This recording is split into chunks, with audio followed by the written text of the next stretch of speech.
standing there? You daydreaming or thinking something over? Yes, I did send someone to fetch you. But as for what I'd like to discuss next, well, I still have some reservations. Given that we've already made the trip here, you should just tell us. Bet you need us to help you with something, right? I do indeed have something I'd like to ask you to do. However, you should wait until after I tell you the details, then decide for yourselves whether you'd like to help or not. The situation is this. If I'm understanding you correctly, the Snezhnayan harbinger known as the KNAVE has essentially requested a diplomatic meeting with you, correct? I heard that she was originally from Fontaine, but for her to suddenly arrive here and abruptly request such a meeting like this, I sincerely advise you to refuse her invitation outright.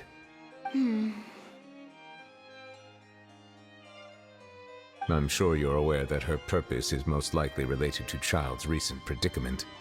We convicted one of the Snezhnayan harbingers in a court of law, but we have yet to provide any form of detailed report on the matter. This does indeed provide an opportunity for Snezhnaya to put pressure on us. I believe we should adopt an evasive stance until we can provide a proper explanation and have a preliminary plan on how to deal with the matter. No, we shouldn't. I think we should agree to the meeting. Oh? Well, you see, we are the ones that owe an explanation. If we keep putting off the meeting, it could easily result in the problem escalating, right? It's like a fight between two friends. If they don't agree to see each other and talk in person, isn't it possible that the friendship could end entirely? Though diplomatic relations between Fontaine and Snezhnaya could be considered as friendly, it is only superficially so. You wouldn't go so far as to say that our nations are friends, as you did in your example. It was just an analogy. An analogy, okay? Moreover, even if we were to talk in person, if we don't have sufficient information prepared, it is quite possible the result wouldn't be restored relations, but a complete falling out. I don't think we should overthink those possibilities yet. Even if the logic of the divine is not immediately apparent, its wisdom will only be revealed with time. Besides, you'll be at the meeting. If any problems do pop up, you'll have no problem navigating them. I must clarify that interacting and communicating with people outside of court is not my cup of tea. It seems you think too much of me. But more importantly, when did I agree to join the meeting with you? You mean you won't come? No, that won't do. I can't go to the meeting alone. You have to accompany me. I must take you with me. Lady Furina, could there be something else regarding this matter that is being kept from me? No, not at all. Look, I am the Hydro-Archon of Fontaine, Focalor, the god of justice who is loved and adored by many. So I only hope that justice will be served in this matter. Don't overthink it. I'll go find someone to arrange the meeting.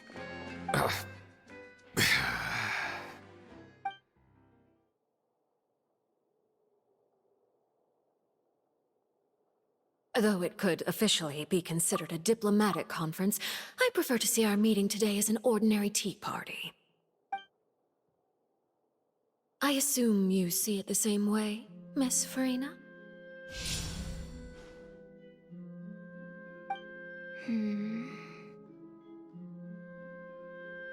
Lady Furina?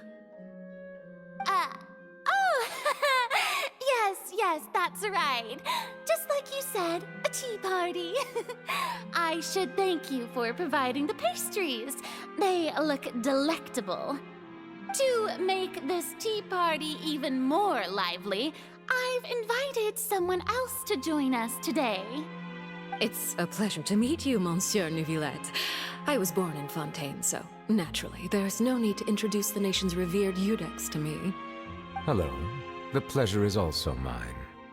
First, I would like to thank the two of you.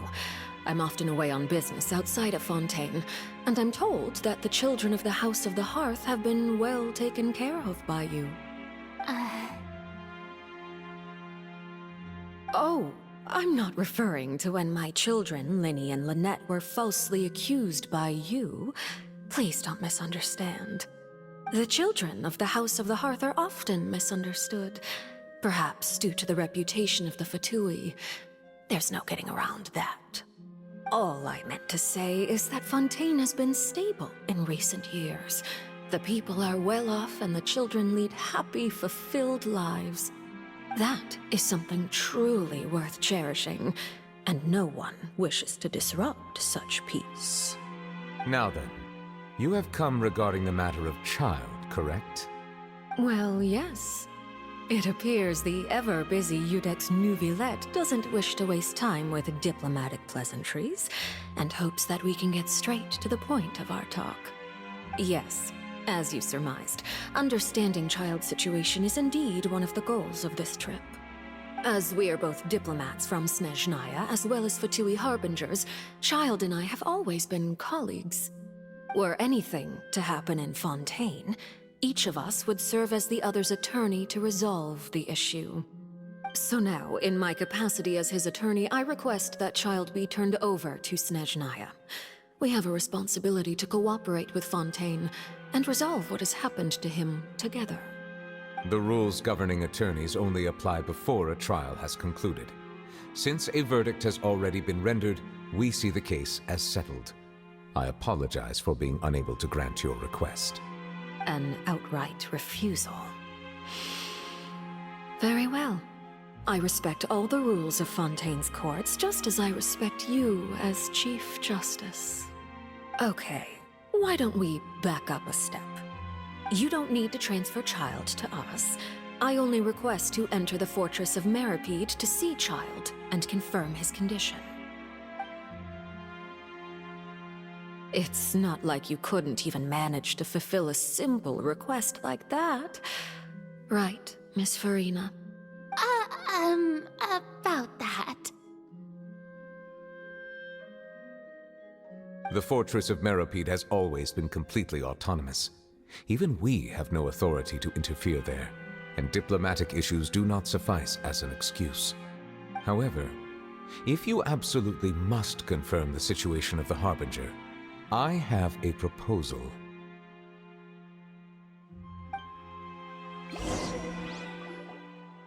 The knave showed up already? Well, Linny did say that Father will be returning soon. We didn't even know that Lenny was from the House of the Hearth at the time, so we kinda overlooked that information.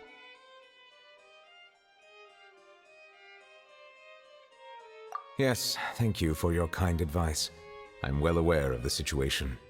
I also noticed that Lady Farina acts a little odd and unnatural whenever I bring up matters related to the knave. Could the knave be threatening Lady Farina or something? If that were the case, then why wouldn't Lady Farina inform me? And what means could the knave possibly have to twist the arm of an Archon? So maybe that's not very likely. Even though Farina can act a little weird at times, she's still an Archon. In reality, this problem is even more thorny than it appears.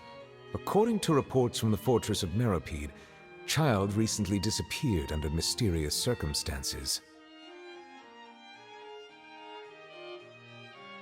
The details are still unclear. We cannot rule out an escape, but there have also been no reports of him outside of the fortress of Meripede. Special guards oversee the fortress, and its internal systems are extensive.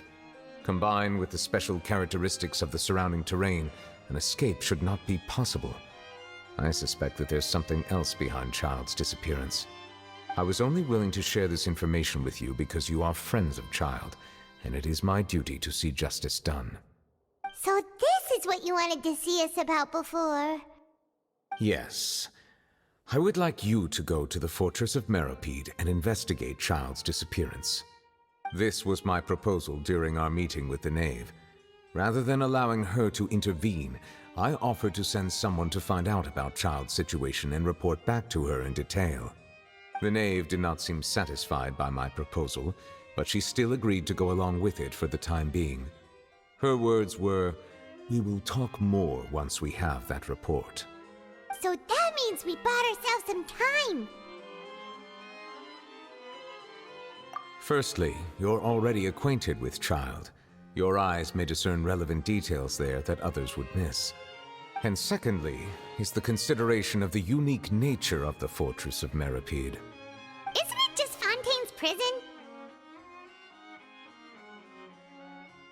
I would not define it so crudely. The Fortress of Meripede is not affiliated with the court system of Fontaine on paper. It has always existed as an autonomous entity. Early in Fontaine's history, criminals were punished with exile, not imprisonment. Even today, sentences against convicted criminals still include exile, just as before. The Fortress of Meripede may seem like a prison, but it should in fact be regarded as a gathering place for exiles. All we do is dispatch guards to keep watch and help maintain security, but we have no right to get involved with any other matters. Although I do have a personal relationship with the administrator there, neither myself nor the courts have the right to be directly involved with the investigation, no matter how serious the grounds. Oh, Paimon gets it now. That's why you need us to conduct our own investigation as a third party, right? Correct. I will arrange false charges against you so that you may secretly investigate inside the fortress during your detention. This will save us a lot of unnecessary trouble. So, are you two willing to accept my proposal?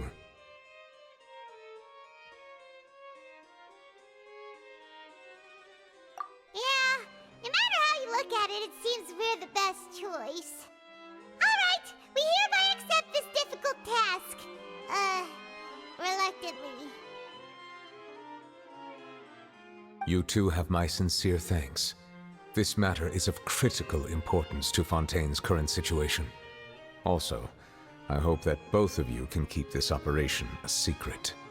We will rendezvous at the Fortress of Meripede's entrance on Erinius once you've prepared yourselves. I will arrange for someone to take you inside. Prepared ourselves? Is there something we need to prepare? Perhaps you could enjoy a good meal and have a nice bath. I'm afraid that living conditions inside the fortress are nothing like those on the outside world. Oh, right! Even though we'll be there on trumped-up charges, we'll be in prison for real. On second thought, is it too late to back out? Please do not worry. Since you are sacrificing both your time and quality of life for the sake of delivering this report, you will be compensated according to the highest standards permitted to legal staff, regardless of the outcome. Now that's more like it! Come on, traveler, let's go eat the best meal we can find! We'll eat so much that we won't need to eat another meal for a whole month! You're a treat! Are you leaving now? In that case, please take this cake as a token of my personal gratitude.